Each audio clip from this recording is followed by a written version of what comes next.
빌립보서 4장 14절로 23절까지 말씀 우리 한 목소리로 합독하도록 하겠습니다. 그러나 너희가 내 괴로움에 함께 참여하였으니 잘하였도다.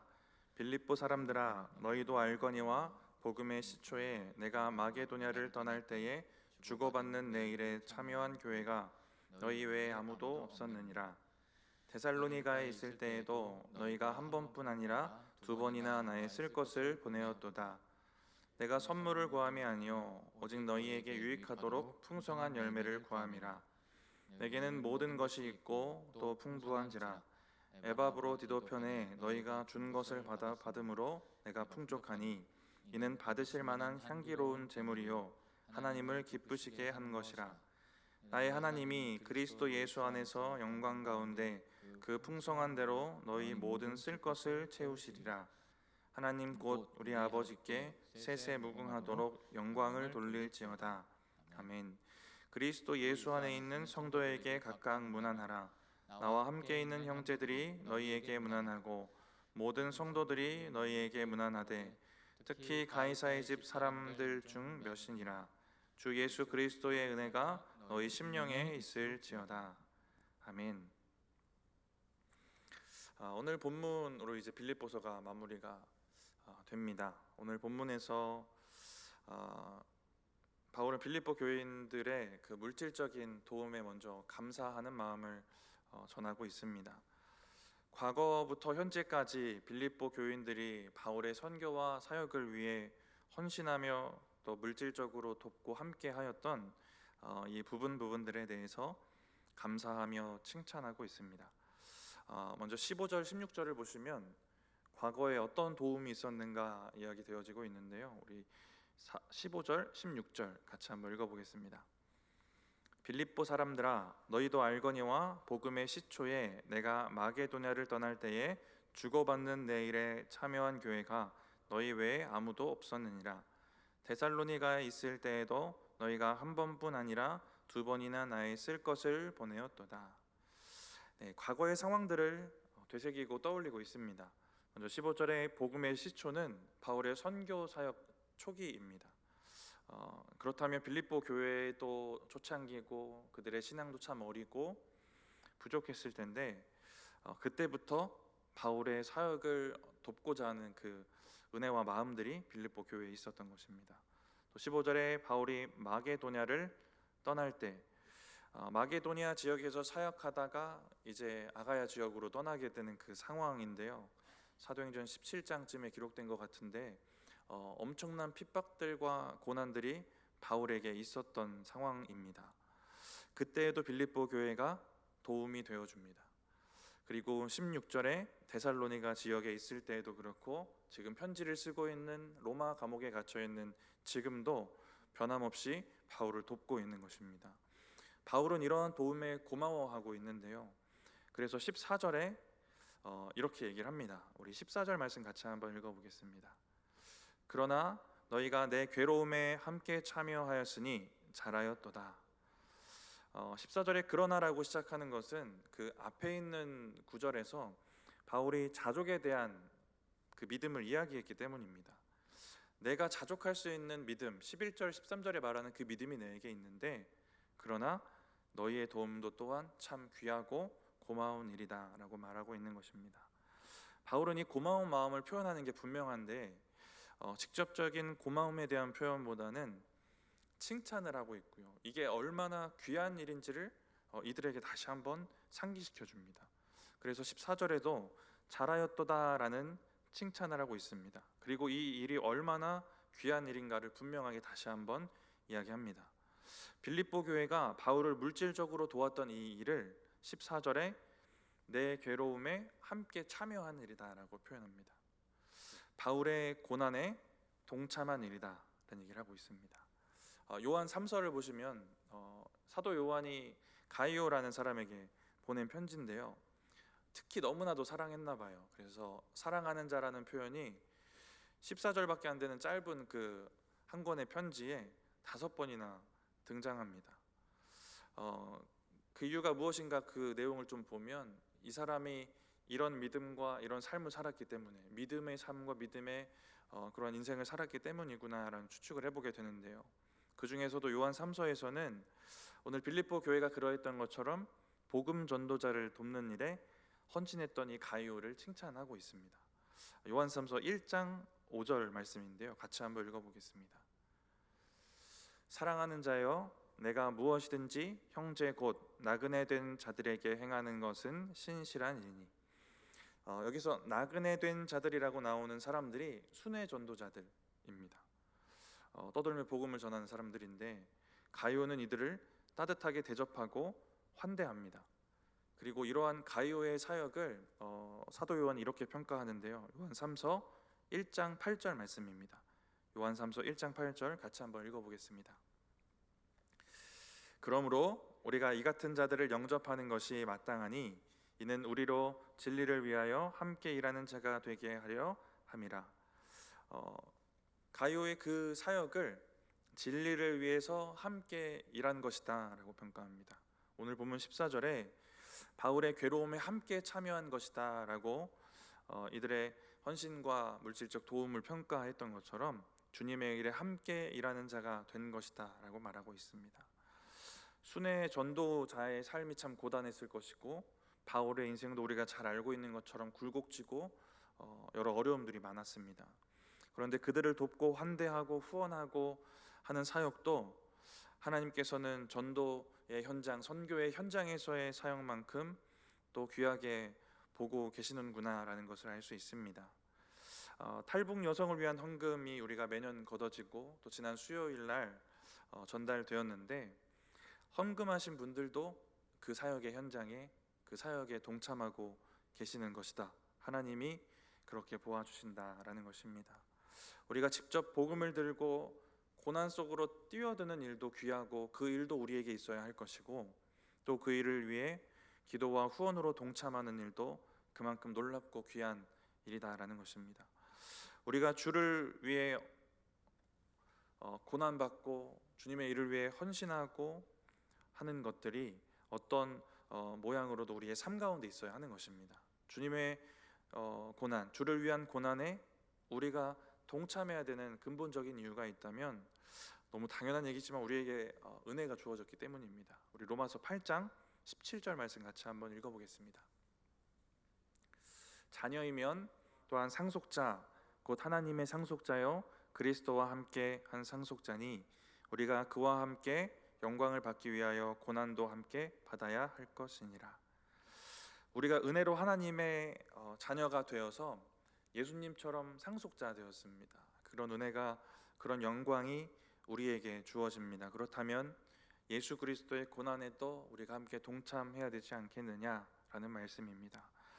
이 주님의 고난에 동참하는 것, 하나님 나라를 위해, 복음을 위해 고난받고자 하는 믿음에 있는 사람은 내가 구원받았구나, 하나님 자녀구나, 상속자구나 라는 그 믿음이 있는 사람입니다. 우리 빌립보서 1장 29절 말씀인데요, 같이 한번 읽어보겠습니다. 그리스도를 위하여 너희에게 은혜를 주신 것은 다만 그를 믿을 뿐 아니라 또한 그를 위하여 고난도 받게 하려 하심이라. 빌립보서 1장 29절의 말씀도 보시면 너희에게 은혜를 주신 것은, 너희에게 주신 은혜가 이것이다 라면서 이것이다 라고 얘기를 하는 건데요, 그 중에 하나는 예수를 믿을 수 있는 게 너희에게 은혜고, 또 하나는 예수를 위해 고난받는 것이 너희에게 주어진 은혜다라고 말하는 것입니다. 우리에게 은혜가 있어서요, 주를 위해 고난받는 것이고 주를 위해 고난받을 수 있는 것이 은혜다라는 말입니다. 빌립보서 1장 29절을 다른 번역으로 된 성경으로 읽어보면 이렇게 표현을 합니다. 은혜를 특권이라고 표현을 해요. 여러분은 그리스도를 믿을 특권이 있고 그리스도를 위하여 고난받을 특권까지도 받았습니다. 예수 믿는 것이 은혜다, 특권이다 이렇게 말하는 거 너무 쉽습니다. 근데 주님을 위해 당하는 고난을 은혜다, 특권이다 라고 말하기에는 우리에게도 참 큰 믿음이 필요한 것입니다.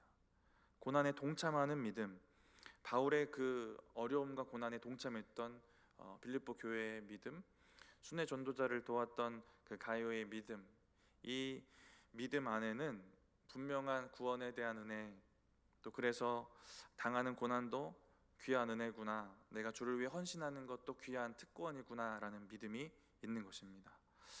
그래서 다시 한번 14절을 돌아가서 보면 이 잘하였도다라는 칭찬이 당연히 물질적인 도움에 대한 부분이 아니라 그들이 하나님의 일을 위해 고난에 동참하고자 하는 믿음이 있구나 하는 그들의 믿음을 칭찬하는 것입니다.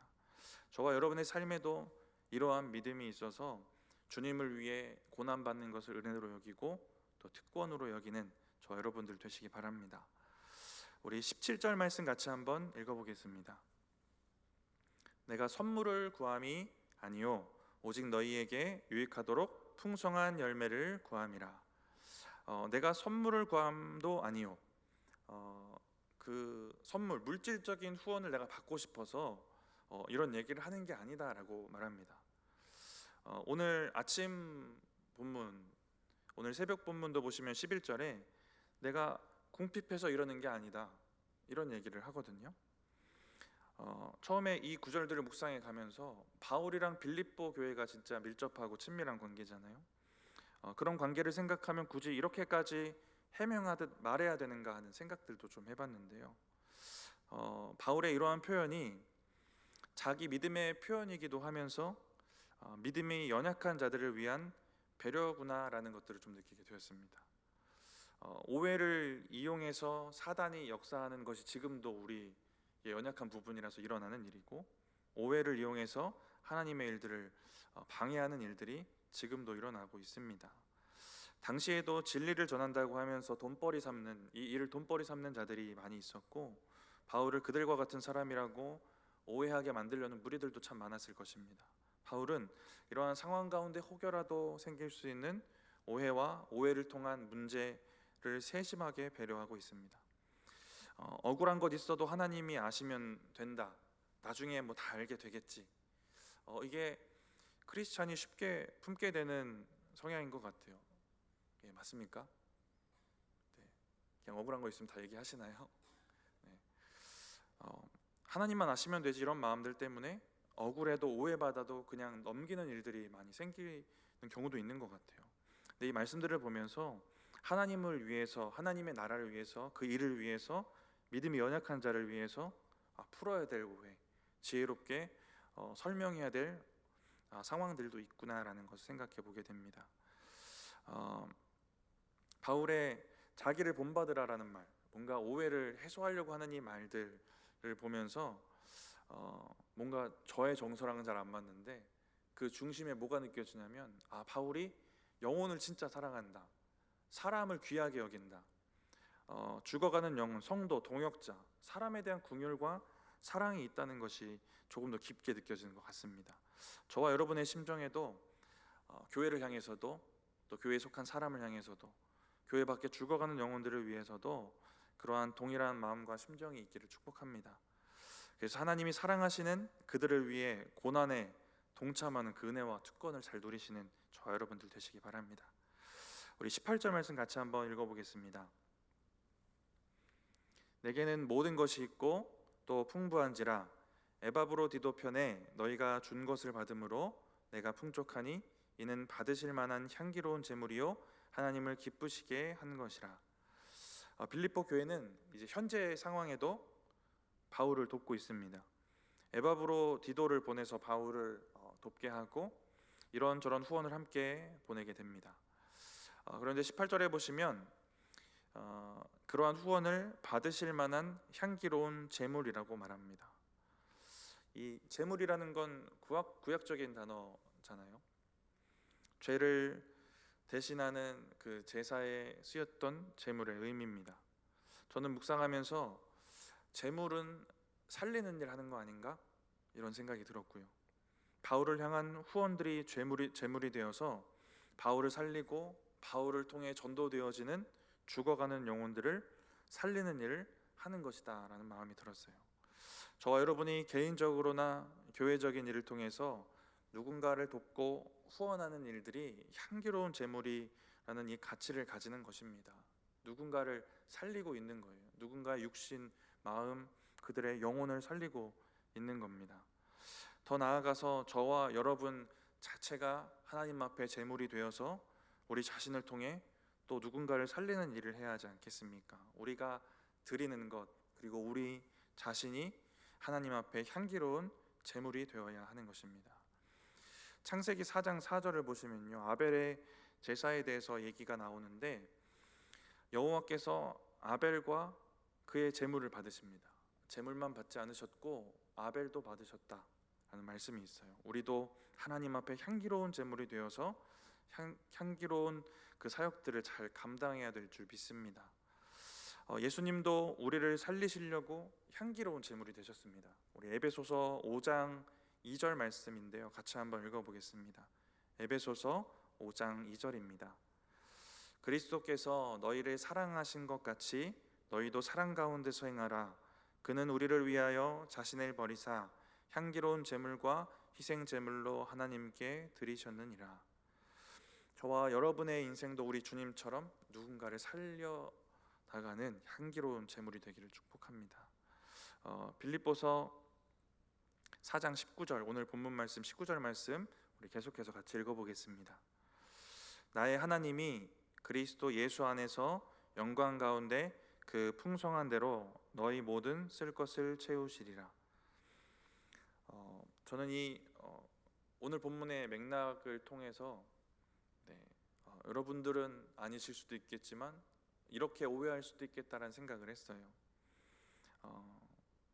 너희가 나에게 선교비를 보내주었으니 하나님이 너희의 물질도 채우실 것이다, 뭔가 문맥의 맥락상 이렇게 해석할 수도 있겠구나 하는 생각도 해봤습니다. 당연히 그런 의미는 아니실 것이고, 바울이 19절에 나의 하나님이라고 말하면서 시작을 하는데, 나의 하나님이 너희를 통해 나를 도우셨던 것처럼 그런 하나님이 너희를 도우시고 채우실 것이다 라는 의미입니다. 비슷하지만 정말 다른 의미 아니겠습니까? 하나님의 일을 위해 헌금했으니 하나님이 물질로 되갚아 주실 것이다. 이거는 뭔가 재테크 같잖아요. 헌금을 드리는 가장 저급한 의도를 찾아본다면 이 재테크 같은 개념일 것 같습니다. 제가 그래서 신학교 시절에 기도원 가서 설교 듣다가 이게 화가 올라와서 나가려다가 나가지 않고, 제 허리가 안 좋잖아요. 그냥 앉아서 설교 그냥 쭉 들었던 기억이 나는데, 이런 설교 하셨어요. 여러분이 지갑을 열어야 하나님이 지갑을 여십니다. 이게 이 논리가 너무 재테크 같은 거예요. 그러니까 내용도 짜증이 올라오는데, 기도원이면 물질 때문에 얼마나 고난받고 힘든 사람 많이 올라와 있겠습니까? 절박한 사람들 마음과 믿음 가지고 장난치는 것 같은 거예요. 그래서 나가고 싶었는데 이게 너무 힘들어가지고 앉아 있었는데, 기도원 가면 3일 금식을 하거든요. 힘들어서 이렇게 앉아 있었는데 그런 마음이 들었습니다. 우리가 신실한 의도를, 헌금을 드리는 의도를 한번 찾아보면 당연하지만 그냥 하나님 것이구나라는 걸 인정하는 믿음으로 드리는 겁니다. 역대상 29장 14절 말씀을 보시면 나와 내 백성이 무엇이기에 이처럼 즐거운 마음으로 드릴 힘이 있었나이까? 모든 것이 주께로 말미암아 싸우니 우리가 주의 손에서 받은 것으로 주께 드렸을 뿐이니이다. 주님께로부터 온 것을 주님께 드립니다 라는 믿음, 이 의도가 가장 선하고 신실한 믿음 아니겠습니까? 오늘 말씀 다시 돌아와서 보면요, 주님 걸 가지고 주님께 드려서 주님의 일에 동참했는데 이걸 귀하게 보아주신다니, 이것도 얼마나 큰 은혜입니까? 이미 물질이 이미 주님 건데 우리가 그걸 드렸다고 귀하게 봐주신다는 게 너무 큰 은혜 아니겠습니까? 그리고 우리의 쓸 것, 우리의 필요를 아시고 그 필요를 채워가시고 동일하게 역사하시는 주님이 또 우리 앞에 있는 것입니다. 물질적인 필요, 정서적인 필요, 영적인 필요, 우리의 필요를 따라 하나님께서 우리를 채워가실 것이다 라는 것입니다. 19절 말씀에서 바울은 자기의 필요를 채우신 하나님이 너희들도 동일하게 그 하나님의 은혜가 있기를 원한다라는 축복을 하고 있는데요, 말씀을 묵상하면서 마태복음 5장 7절이 생각이 났습니다. 긍휼히 여기는 자는 복이 있나니 그들이 긍휼히 여김을 받을 것이며, 바울이 자기가 입었던 이 긍휼함이 빌립보 교인들에게도 임하고 누리게 되기를 바라고 있는 마음 같았어요. 누군가를 돕고 베푸는 그 은혜가 있는 사람은 하나님을 진정 아는 사람이고 그에게 또한 하나님의 자비와 그 긍휼이 임하는 것인 줄 믿습니다. 여러분도 살면서 많이 느껴보셨겠지만 저도 그냥 인생 속에서 진짜 확신 있게 경험하는 하나님의 은혜 중에 하나인 것 같아요. 누군가를 돕고 긍휼을 베풀려는 그러한 중심으로 살다가 어떤 상황을 만나면 긍휼을 최대한 베풀려고 노력을 하고, 그렇게 살면서도 굳이 그 상대방에게나 하나님께 어떤 대가나 다른 것을 원하진 않고 그냥 그 믿음을 하나님께 잘 올려드리면서 살았을 뿐인데도 또 되돌려 주시는 그 긍휼과 은혜가 있는 것들을 저도 인생에서 참 많이 경험하게 되는 것 같습니다. 지난 토요일에 특세 때요, 이제 새벽 기도를 마치고 잠깐 쉬었다 나오려고 교회차를 빌려서 집에 귀가하는데 한 할아버지가 지팡이를 의지해서 걸어가시는데 약간의 떨림이 있고 걸음걸이가 진짜 느리신 거예요.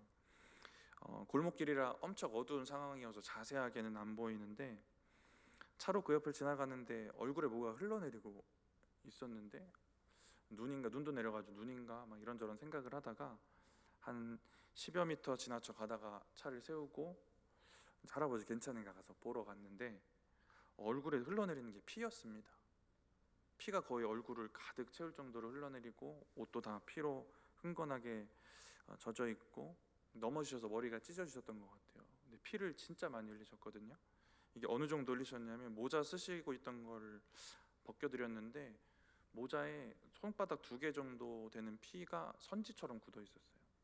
그 정도로 피를 많이 흘리셨고 일단 편의점에 달려가서 휴지 사와서 지혈해드리고 119 전화했는데 추운 날씨에 또 걸어가시다가 또 쓰러지실 수도 있었던 이 상황 가운데 또 입고 있던 패딩도 덮어드리고 그렇게 구급대원들 올 때까지 같이 함께 있어드리다가 이제 인계해드리고 왔던 일이 있었습니다. 네. 어디 다녀오시는 길인지 정확히 모르겠지만 말도 제대로 잘 못하시는 상황에 진짜 위험했던 상황이었던 것 같습니다. 또 제 앞에 펼쳐졌던 일이니 저는 그렇게 했고 우리 성도님들도 앞에 펼쳐지는 이러한 상황들 가운데 또 사람을 긍휼하게 여기는 마음들로 이런 일들을 행하셨겠죠, 그렇죠? 근데 이 상황 속에서 또 한 이틀 전에는 저희 아버지가 쓰러지셨거든요. 급성 심근경색으로. 근데 지금 거의 의식도 찾으시고 거의 회복 중이세요, 다행히. 근데 심장 쪽은 그 발견하는 시간 중요하잖아요. 근데 마침 지인분이 곁에 계셔가지고 급하게 이송이 되셔서 다행히 지금 괜찮아지고 계시는 중인 것 같습니다. 네, 내가 이 일 했으니까 뭐 이 일이 일어났다. 뭐 이걸 다 일반화할 수 없지만 하나님의 긍휼을 우리가 마음에 품고 살아가면 언젠가 또 우리에게 임하는 하나님의 긍휼이 있는 것 같습니다. 하나님의 긍휼 가지고 우리가 향기로운 제물 되어서 살면 이 내가 제물된 삶으로 나를 통해 드려지는 어떤 물질이나 재정으로 또 누군가 살겠구나 이 믿음으로 사는 것입니다. 저와 여러분의 믿음과 삶이 누군가의 그 죽어가는 것들을 볼 수 있는 그런 믿음이 되어지기를 원합니다. 그런 믿음을 주시는 하나님이 또한 19절처럼 우리의 삶 가운데 또 역사해 주시는 건 아니겠습니까? 그래서 20절과 같은 그러한 고백으로 이제 바울이 마무리하는 것 같은데요. 그런 하나님께 영광을 돌리는 것입니다. 그리고 21절, 23절 마지막 문안 인사를 보면서 우리가 서로에게도 도움이 되고 서로의 필요도 채우고 서로의 영과 육을 또 돌보고 돌아보고 또 살리는 존재가 되어야겠구나라는 마음도 좀 들었고요. 빌립보서를 이제 묵상을 마치게 되는데 바울과 빌립보 교회의 아름다운 관계 그 속에서 일어나는 막 은혜들, 서로를 향한 마음들, 도움들 이런 것들을 많이 보게 됐는데 묵상을 하면서 교회는 나에게 또 어떤 존재고 나는 교회에 또 어떤 의미고 존재이고 그래서 마지막 또 인사를 통해 서로의 안부를 묻는 공동체의 모습을 보면서 우리가 서로에게는 또 어떤 존재이고 어떤 의미가 되어야 되는가 하는 것들을 좀 고민하게 됩니다. 근데 오늘 말씀을 기억하면서 서로를 돕고 북돋아주고 살리는 존재가 되면 좋을 것 같습니다. 서로의 고난에 동참하는 존재가 되시기 바랍니다. 마지막 22절 말씀을 보면요, 가이사의 집 사람들이 나오는데요. 이 사람들 왕족입니다. 왕족은 이 기독교를 싫어하던 사람들이겠죠. 근데 이들이 구원받는 일이 어떻게 일어났는가? 바울이 감옥에 갇혔기 때문에. 바울이 감옥에 갇혔지만 거기서도 복음으로 충만했기 때문 아니겠습니까? 감옥은 죽을 날 기다리는 곳인데 거기서 새 생명이 생겨나고 있는 겁니다. 그리고 그 귀하고 놀라운 역사의 현장에 빌립보 교인들도 있는 겁니다. 바울도 빌립보 교인들도 이 놀라운 역사의 현장이 향기로운 제물 됐습니다. 저와 여러분의 삶이 교회에서도 삶의 현장에서도 향기로운 제물 되어서 살리는 일을 위해 쓰임 받는 그러한 인생 되시기를 축복합니다.